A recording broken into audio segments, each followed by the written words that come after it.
Imaginez découvrir un livre si ancien que ces mots ont été écrits il y a des milliers d'années. Mais qu'en l'analysant, vous réalisez qu'il décrit avec précision des événements qui se produiraient des siècles plus tard.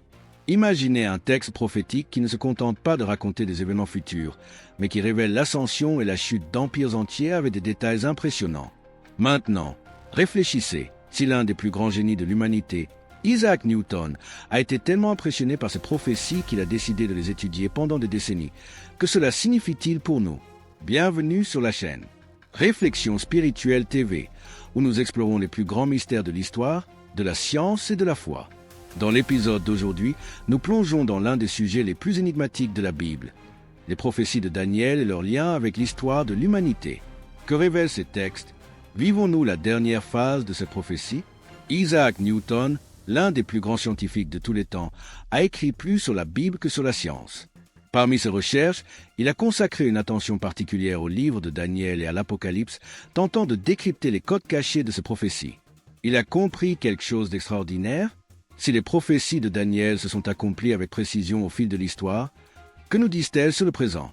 Que signifie pour nous, aujourd'hui, le fait que nous vivons dans la période représentée par les pieds de la statue du rêve de Nabuchodonosor? Le monde que nous connaissons est-il sur le point de connaître un changement radical? Ces questions nous amènent à une profonde réflexion. Si les événements passés ont été prédits avec une telle exactitude, qu'est-ce qui empêcherait les événements futurs de se dérouler exactement comme décrit? L'époque dans laquelle nous vivons est marquée par l'instabilité. Division politique de l'Europe, ascension et chute des grandes puissances, lutte pour le contrôle mondial, crise économique, conflits sociaux. Tout cela pointe vers un monde fragmenté, incapable d'atteindre une unité totale. De la même manière que la prophétie indiquait que le fer et l'argile des pieds de la statue ne pourraient jamais se mélanger, nous voyons aujourd'hui les nations tenter des alliances mais échouer à créer un empire durable. Ils ont essayé d'unifier l'Europe par des mariages royaux, mais ils ont échoué. Ils ont essayé par la force militaire avec Napoléon et Hitler, mais ils ont échoué. Ils ont essayé avec l'Union européenne, mais le Brexit a prouvé que l'instabilité demeure. S'agit-il simplement d'une coïncidence ou assistons-nous à la confirmation de ce qui a été écrit il y a des millénaires?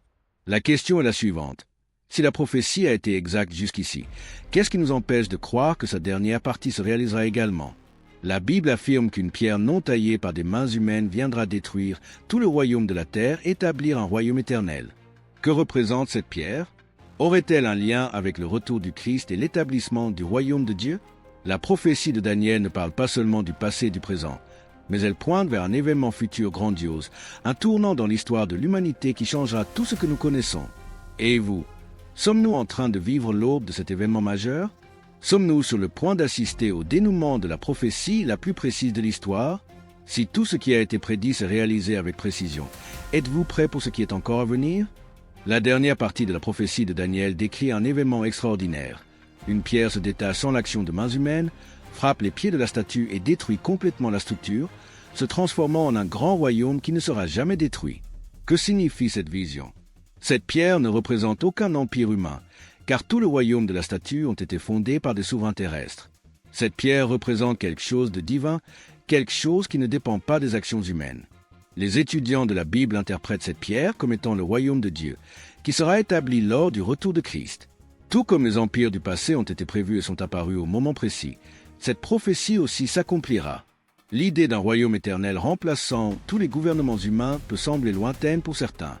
Cependant, si nous regardons autour de nous, nous constatons que l'histoire évolue exactement comme l'indique la prophétie. Guerres incessantes, crise financière mondiale, dégradation de l'environnement, conflits entre nations. Le monde est au bord de l'effondrement, attendant une solution définitive. Les royaumes humains ont toujours cherché le pouvoir, mais tous ont échoué. Aucun empire n'a jamais duré éternellement. Et vous, avez-vous déjà réfléchi à ce que cela signifie pour votre vie? Si nous sommes sur le point de voir l'accomplissement final de cette prophétie, comment pouvons-nous nous préparer? Sommes-nous prêts à vivre dans ce royaume éternel qui sera établi? Ou sommes-nous encore attachés aux illusions d'un monde condamné à disparaître? Lorsque nous analysons les prophéties de Daniel et de l'Apocalypse, nous constatons qu'elles convergent vers un même point, la fin de l'histoire telle que nous la connaissons. Mais qu'est-ce que cette fin signifie réellement? Est-ce l'extermination de l'humanité? Une destruction totale de la planète? Ou bien parlons-nous d'une transformation radicale, où un nouveau système remplacerait l'actuel? La Bible est claire lorsqu'elle affirme que le retour du Christ marquera le début d'une nouvelle ère. Dans Matthieu 24, Jésus décrit les signes qui précéderaient cet événement grandiose. Tremblement de terre, guerre, famine, peste, persécution religieuse et perte d'amour entre les peuples. Regardez le monde d'aujourd'hui. Nous voyons exactement cela se produire. Le nombre de catastrophes naturelles a explosé, les conflits entre nations sont de plus en plus intenses et la société traverse une crise morale sans précédent. Serait-ce un avertissement que nous approchons de l'accomplissement final de la prophétie? Si nous vivons réellement les derniers jours de l'histoire humaine, la question la plus importante n'est pas quand cela arrivera, mais sommes-nous prêts pour ce moment?